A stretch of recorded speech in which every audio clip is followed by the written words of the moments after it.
Okay, guys, welcome to the packed light, the day 4 of Hacker Holidays. And let's begin this video. And this is about easy forensic challenge. And this is something that I, as usual, recommend you to read. And we have the task files to download for accessing the room. By clicking here, you can just download the task file, right? So, yeah, let me delete all the previous files that I have. So that let's begin with a fresh start. Okay, so yeah, let me decode this like I'm just extracting it here, and while decoding that I got a traffic.pcap file, right? So this is about analyzing this Wireshark file. Before analyzing, we have to read the today's itinerary. So basically our aim is to analyze the provided capture for a covert communication channel. So this is a PCAP file that we get. We have to analyze that file for a covert communication channel. So, and after that, we have to identify where the exfiltrated data is being hidden and reassemble it. And we have to decode the recovered data and submit the flag. So that is our task in this video. And there is a Mia story saying that not me watching my laptop ping some random 8080 port number address every single second like clockwork. The request headers are giving not a real app. Also, what is with the crypto hackers holidays? So from here you can see it's about request headers are giving not a real app. So yeah, it's about network forensic, pickup analysis, cryptography, and an easy challenge. We have to find a single flag as usual, right? So yeah, let's open the traffic.pcap file, and this is basically a Wireshark file that you can open these files using tools like Wireshark. And here is the data is. So from here I can see a lot of protocols like TCP, like TLS, and some other protocols, right? So, and there will be HTTP, right? So, HTTP has some session, some base 64, right? So, let me follow that. So, from here, you have a cookie value which has a base 64 content. Other than that, we can inspect some other. Yeah, these are some of the plain text contents that you can see, which is saying you to enter the name, things like that, but this doesn't include what is something sensitive that you're looking for. Okay, other than that, I think it's better to search for the HTTP protocol. The rest seems to be like once you click here, you will be able to see the contents from here. So once you click the HTTP, you can see some of the contents here, right? So I'm just going and searching for HTTP protocol. So from here, you have informations like this, like you can just click and follow to see more information. From here, by doing this, I am able to get an updates.py, which is a Python file called updates. And this includes a Python script, right? So that's cool, right? So I'm also going to give you another way of getting this, which is by clicking the file option in the Wireshark and going to the export objects and going to HTTP, you will be able to see all of the HTTP files from here. Right. So once you click here and you can just click save to save that particular file in your computer. So once you click save, it will be available in here, right? So we were able to save that so easily, right? So other than that, we also have some other pages like this. So if you want to know what exactly that is, you can just click that and click save button, and it is going to save in your computer once you click save. So once you double click, so this is how it looks like. This is about the Byte Lotus holiday resort, right? So we have the HTTP page of that particular thing from the Wireshark code, right? So that's fantastic, right? So this is how you can just do that stuff. Okay, so I'm not going too deep into it. So we have a Python code to analyze, right? So this is our Python code. From the code, by analyzing the code, so we have a C2 URL. So yeah, this is a URL which is something that we can't access right now. We doesn't connect it to any VPN or things like that. So we can't access this particular URL as of now. And we have a get key function, right? So and which has the P1 and P2 equals return P1 plus P2 seems to be the key will be this plus this and some XOR data, things like that. So if you're a beginner who doesn't know what this code is, who doesn't know how to analyze a code, things like that, what is something that you can do is just copy the entire code. I have to include this guy so most people doesn't know about it. So I'm just copying the entire code and asking AI analyze the code.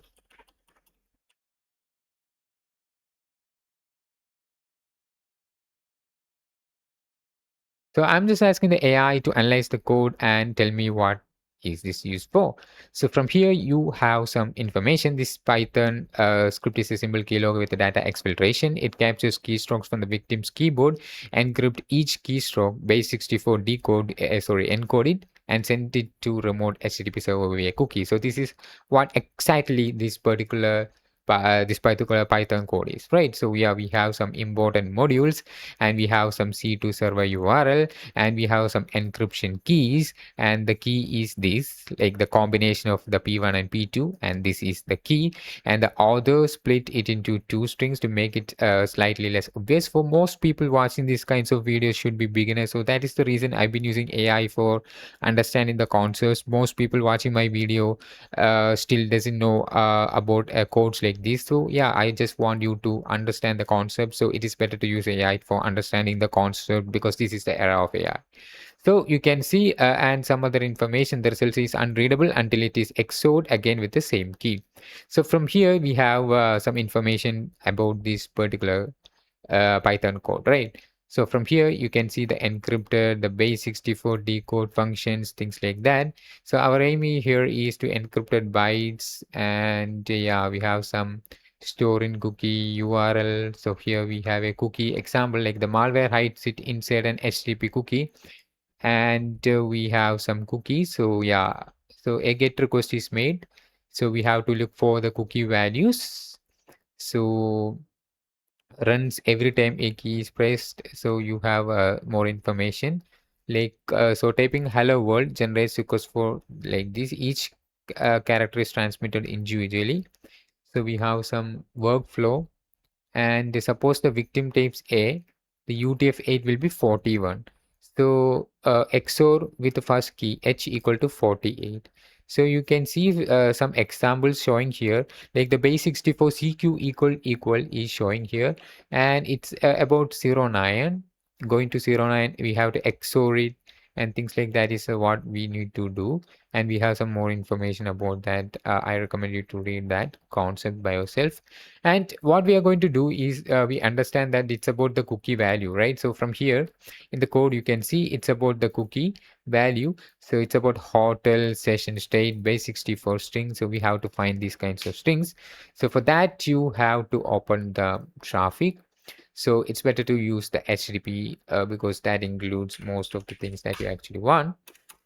From here, I already done that. If you want to do the same, like adding the cookie header, then you can just click an HTTP, and what you can do is to expand the HTTP. So once you expand, you will be able to see cookie, right? So in the cookie, you have to right click and apply as column. You have to click apply as column to apply like this, right? So you are now applied that. So now you can just click the cookie to make this seamlessly easy to read, right? So yeah, so we have a lot of cookie values here, right? So our aim is to decode these cookie values, right? So in order to copy this, the most easiest method is to use tools like the T-Shark. If you doesn't use T-Shark before, then if you are using this T-Shark for the first time, then yeah, this is a best starting point. So I'm just opening a terminal and moving to downloads. So inside downloads, we are going to use the T-Shark tool. So in the T-Shark, what actually we need is to use the traffic.pcap file. Like we have to use that file. So our aim is to get the cookie values, right? So it's about AI. If you don't know anything, then how we can solve these kinds of things is what we are going to discuss. So we have some information like the cookie, right? So the cookie value, right? So our aim is to get these base64 contents from the pcap file using T-Shark. So that's what I'm just going to enter. So give me. So most videos that you watch online doesn't show you the steps that they entering into ChatGPT. Instead, what they show you is like they just copy these comments and put it into notepad, and they just execute it in front of you, thinking like they know everything. But actually, if I show you every single thing, then next time you know what to do if you get something like this. So this is what I want you to have. I am not creating video for things like that. I just want you to understand the concept. I just want everyone watching this video to make your own decision, learn to solve these kinds of things alone. So that's the reason I've been including the base that I solve, the base that most people solve in the entire internet. So if you don't know anything about it, like give me the T-Shark syntax to exfiltrate the cookie value only. So I just enter like this, and ChatGPT is analyzing, and it is going to give me the comments for that for the cookie header. So this is what actually we want. I think like it's about the cookie header, right? So yeah, we can just copy that, and I'm just pasting it here. So from here, I have to change the file name, which is about traffic, right? Okay, now we have the information, right? So T-Shark minus R for the file and minus Y for the HTTP cookie contains, and this, so things like that, minus T fields, minus E for the HTTP dot cookie. So if you want the explanation of these comments, you will be able to get from here. So I recommend you to read the explanation by yourself. So this is something that you should do it by yourself instead of watching, instead of relying on someone else. So yeah, we have some information, right? So we have a cookie values, right? So we have to decode this, right? So from here, you have to open tools like cyberchef, which helps you to do that. So from here, you can just do the base 64 decoding. So here you can just do like this, but unfortunately you can't do this like this. So yeah, before that, let me show you the explanation. I feel pretty bad, so I have to show you this also. Explain.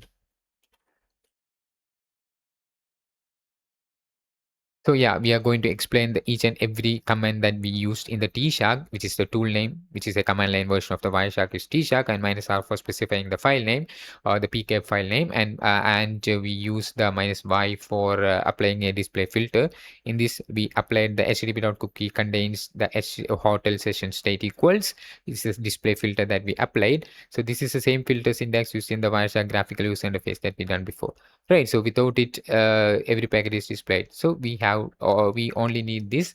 So if you only need this, then you have to use that. And the HTTP.cookie is used is the Wireshark field represent the cookie HTTP header. In order to get the cookie HTTP header, you have to use the HTTP.cookie in it, right? So that is what it is. The command is like for the T-Shark is the tool name, the CLI of the Wireshark, and minus R for specifying the file name, and minus Y for the display filter, and minus T for the fields, and minus E for the header, right? So yeah, we get it, right? So we use this command, we get all these base 64 content from it, and from here, what we read from here, it's about the cookie header. We get actually what we want, but in order to decode that, so that's the best part. So we have some information like this is the encrypted content, right? So the base 64 string is here. In order to decode, like we have base 64, base 64.encode is encrypted, decode of UTF-8. In order to decode, you have to use something like XOR. So it is encrypted in XOR, and like it's like a UDF-8, things like that. So in order to decode, what you actually need to do is to search for XOR. So here is our XOR thing, right? So in the key section, you have to change this into something called the UTF-8, and we have a key, right? So our key is like the hotel, something like that, right? So it's only you only need to enter the first character of that, which is the H to decode that. But before that, what actually we need is to eliminate the hotel session straight, right? So I can just use AI tools for that.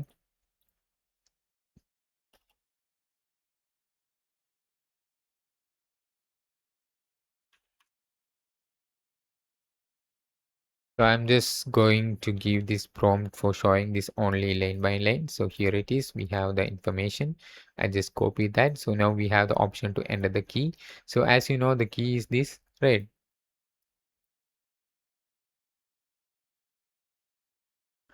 But actually, let me copy that and show you guys. Here it is. Here it is. So actually you don't have to specify all those things. Instead you have to specify only the first character, which is H, guys. Here it is, guys. So now you have what you want, right? So I hope this video is informative for you guys for understanding the concepts. So thanks for watching, guys, and I will see you guys in the next one with another content. Until then, bye bye.